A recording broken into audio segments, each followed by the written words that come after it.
Kangaroo's Cancan Cafe by Julia Jarman and Lynne Chapman.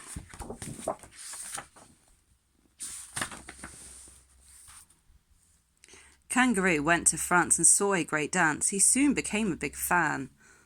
He sat every day in a glitzy cafe enjoying the jolly Cancan. But back in Australia with all his regalia, his spirits started to droop.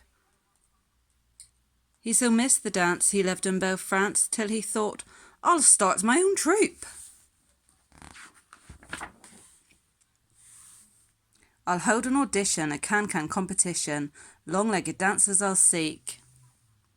I'll have a Cancan cafe, folk will come all the way from Lillipilly to Albany Creek.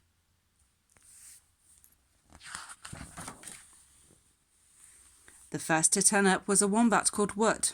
I don't think so, said Kanga to him. Then a pot-bellied pig did a bit of a jig, but his trotters were short and too thin. A dozy possum called Clive was the next to arrive. The Cancan, said Kanga, is quick. Then a proud platypus caused such a big fuss, but he didn't manage one kick. Kangaroo in despair threw his hands in the air, though a long-legged frog was quite able. But she lacked the height and fled with stage fright when Croc cried, Here, dance on my table. The Croc tried to step it. Kangaroo said, Forget it. Your Cancan isn't even so-so. You're like all the others. You slither and slither. Your bottom is much, much too low. Koala sleepily slurred, I've heard of a bird with long legs and a bottom that's high. Kookaburra scoffed, Why, that bird is too shy. She won't dance, she can't even fly.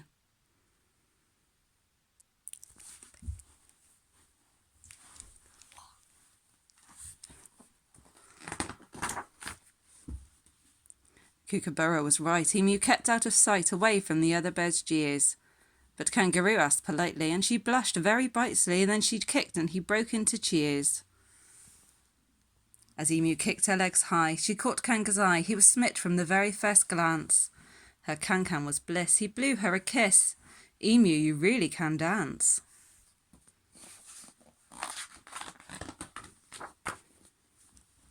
Have you got emu friends? Kanga said at the end. You're fantastic, he cried with a whoop. She was off with a whoosh. I'll ask round the bush. And soon she was back with her own Cancan troupe.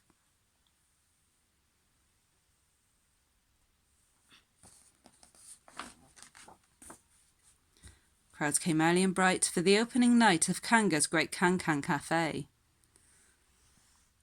They all sat in suspense. When will it commence? The world-famous Cancan display.